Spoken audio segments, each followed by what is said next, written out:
Hold on a second. Okay, a little misfire there. I'll have to edit that out. We are Yeah, we here can today keep with it. Patrick That's Moore that's life. Yeah. of Microdose and with the Wonderland conference. So very excited to get some time out of your busy schedule. I know the conference is coming up right now. So please just tell our audience a little bit about you personally and your context and work in psychedelics, and then how that has manifested in this work with the Wonderland conference. Please. Absolutely. Yeah. I mean, the long and the short of it is basically, I guess the last 6 to 10 years, I've been on a relentless mission to be an entrepreneur at the intersection of passion, purpose, and profit. So kind of started with a photography career, and then shifted into cannabis, the cannabis industry, after sort of investing in Canadian companies early on and going all the way up and all the way down, the classic roller coaster of emerging industries. And then beyond that, saw what was emerging in the psychedelic medicine space, and saw an opportunity to really help craft and guide the industry as a voice within it and a voice to outsiders. And I really think it's one of the most asymmetrical, upside things that I can do with my hours in the day, because I think while psychedelic medicine isn't a perfect silver bullet fix, it's not a panacea. It is one of the most impactful and revolutionary medical treatments for mental health that's emerging right now. And the world's in a pretty tough place. We need solutions to problems that are increasing with velocity. And so planet medicine to me is one of the ways to do that. And so our mission at Microdose is to shift the world's perception of psychedelic medicine, by doing media, events. We got a newsletter and a very active blog covering the space, and different pieces within our company. But in essence, that's kind of, where we're coming from and where we're going. Excellent. And so, tell us about the conference, the scope. It's coming up in how many days is it now? Is it Oh, don't give me a heart attack here. Come on, Eric. It's starting on the 9th, so we're 6 days on the away, ninth, less than a six week. days away? Yeah, it'll be November 9th to 11th in Miami. It's taking place at the Ice Palace Film Studios. This is our third year operating Wonderland. And so this year, actually, with Wonderland, we kind of expanded the focus beyond strictly psychedelics to encompass a broad-ranging wellness theme, incorporating both mental health and longevity into the subject matter, because there are parallels kind of between the three, both from a scientific perspective, neuroscience, emerging industries, frontier medicine, and really trying to deeply understand how the brain and the body works. And so I think that kind of lends a lot to both like the maturity, but also the broad outlook of like, okay, let's not isolate one each and every vertical. Let's really look at humanity and how we live our lives in the pursuit of wellness as something where it's like there's it's like dinner. There's a ton of different ingredients, and some people hate cilantro, and some won't eat onions, and like we're not selling hot dogs here. We're selling a course on how to cook the perfect meal for you, I guess. Nice. And that's interesting because I see these emerging patterns of these kind of hybrid or really, kind of interconnected models in psychedelics. Do you see a relation between the sort of psychedelic experience and perspective and some of these new, more holistic and kind of interconnected models? Like the industry of longevity has been around for since before the Kellogg's, right? And so bringing that together with psychedelics seems powerful and it seems interesting. Do you think that's something that is related to the psychedelic experience, or do you think that's just is more of a broader economic trend? I mean, psychedelics have been around forever too. You know, where did the burning bush come from? Right? Like these are not necessarily new and innovative and like all that. I mean, sure, the frontier science and novel drug development and discovery and that kind of thing is, but ultimately, I think like why are they emerging right now with such fervor and excitement is because like, well, guess what? We're getting less healthy as a species, both mentally and physically, by the year. You know, we've gone through three revolutions. We had the agricultural revolution, which helped us really grow and expand and like, you know, create new cities and communities and all that. And then we had the industrial revolution, and that really helped us separate ourselves, I guess, from the natural planet a little bit and create things like the nuclear bomb and microplastics and, you know, like different food ingredients that are just terrible at mass, at scale, and pollute the planet and all that. And it's like I think we're going through right now in real time our third revolution, and it's going to be definitive, and that's the cognitive revolution. It's, you know, thinking our way into being better humans and stewards of the planet and members of our community, and, you know, living longer to enjoy this crazy conscious experience that we've all somehow been blessed with. And, you know, some people think they have the answers to that and some don't. And I think, you know, psychedelics and I mean, really like the most basic parallel that I've been drawing is like, well, if you're going to live longer, you're certainly going to want to be happier. And if you're happier, you know, and healthier, you're going to want to be around longer to experience this profound, you know, what are we, spiritual beings having a human experience or human beings having a spiritual experience? I don't know, but you're going to want to explore that a little more. Nice. So not, yeah, combining the two for something that's greater than the sum of its parts. So Exactly. what do you see is going best in currently the psychedelic space? What really gets you excited?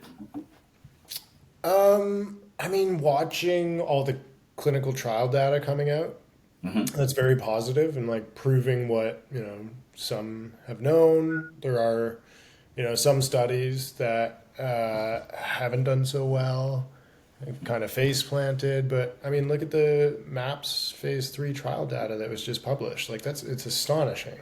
Yeah. You know, it kicks the hell out of leading PTSD treatments, and it's like, I mean, Rick Doblin fought for that for 38 years. He took the FDA on that long ago, and like it's here now, you know. And there's very legitimate and valid concerns about how fast this industry is moving, and, you know, the mainstream adoption and, you know, addiction and like bad trips and all that. But like, I mean, how many people die from smoking cigarettes, driving cars, like, you know, drinking too much alcohol? There's always going to be a risk profile to everything in life.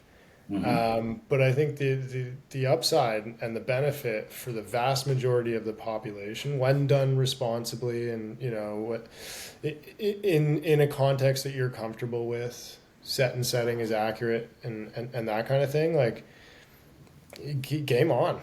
They've been around for a while. The science is proving what anecdotal evidence has been suggesting for a very long time. Um, I don't know, full steam ahead, but like, let's make sure we're at a bowling alley with the, you know, the guides on the side, and, you know, we don't have crazy incidents to either side as best we can. But at the end of the day, you know, I'm not exceptionalist about this industry either. Um, I found often when I was working in the cannabis space, there was this notion of like, oh, this is special, this is different. You know, and it's like, well, no, like we're humans. Yeah. This is humanity operating under capitalism. That's a real thing. And, you know, I may not be the biggest fan of capitalism as a whole and a structure, but I mean, it's been the predominant way of society operating for 200 years. And Yep. until it changes, we're going to be operating within it. So I think that, you know, while the industry's had capital struggles lately, and you're probably going to ask about the, you know, the downside, but, you know, the upside is that a lot of the funding has come in to do this work, do these studies, showcase results, and, you know, breed a new class of entrepreneurs and scientists and therapists and people that are really ultimately just pursuing the betterment of humanity and are actually, I mean, another piece of this is like legislation that's moving at light speed. Like you wouldn't have thought certain jurisdictions would have gone decrim or medical or full like gloves off. There's islands popping up all over the place that are like, yeah, let's do Yeah. this. So I'm excited by how much and how bipartisan it is. Yeah. It's like that's amazing. Right, we got Rick Perry and we got Octavia Cortez, and I mean it's it's the dark side of the moon where everything comes together, and so that that leads me to a question: what do you see as sort of the biggest challenge to overcome? What could be better? What bridge needs to be gapped? I mean, tons, right? There's always critiques of everything. There's legitimate concerns around facilitators or therapists and some abusive tendencies with people that are not so savory.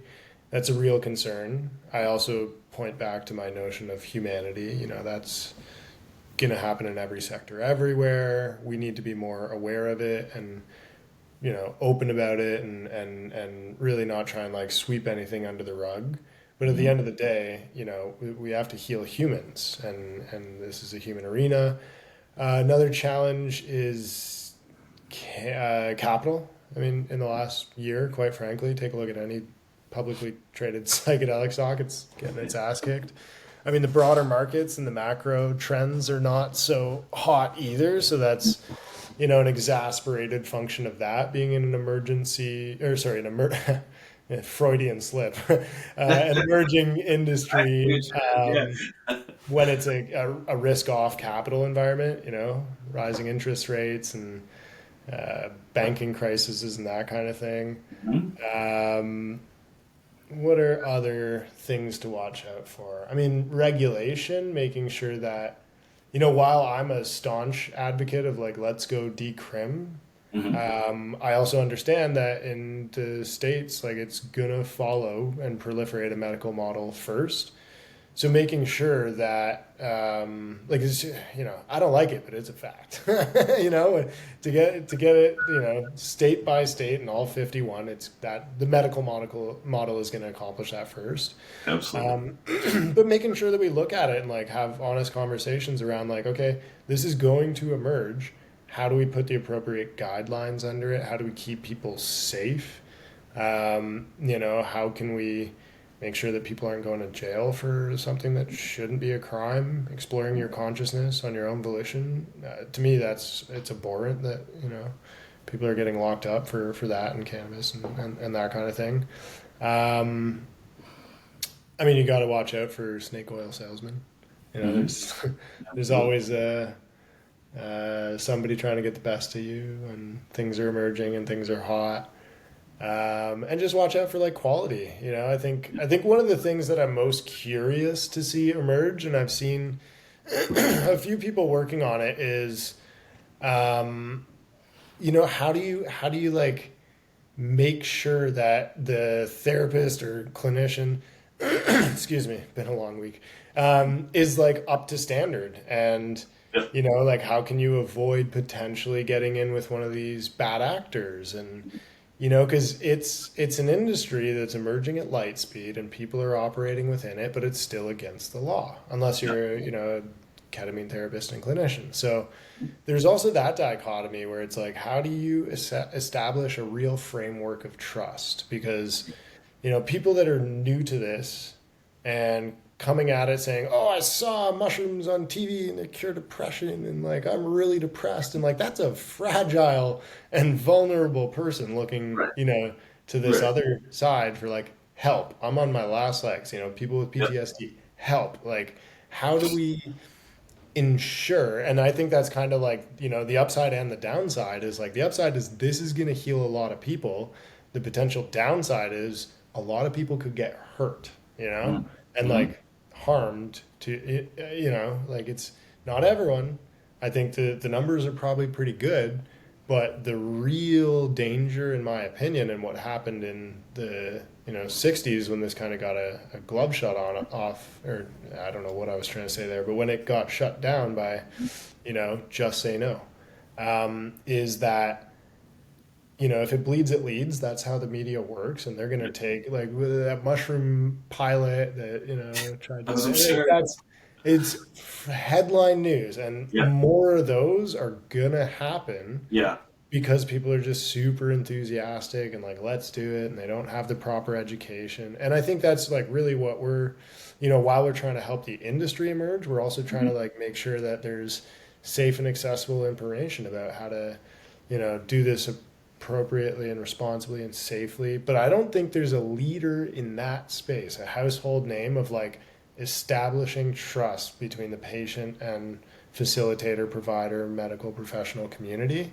And that's a space to watch for sure.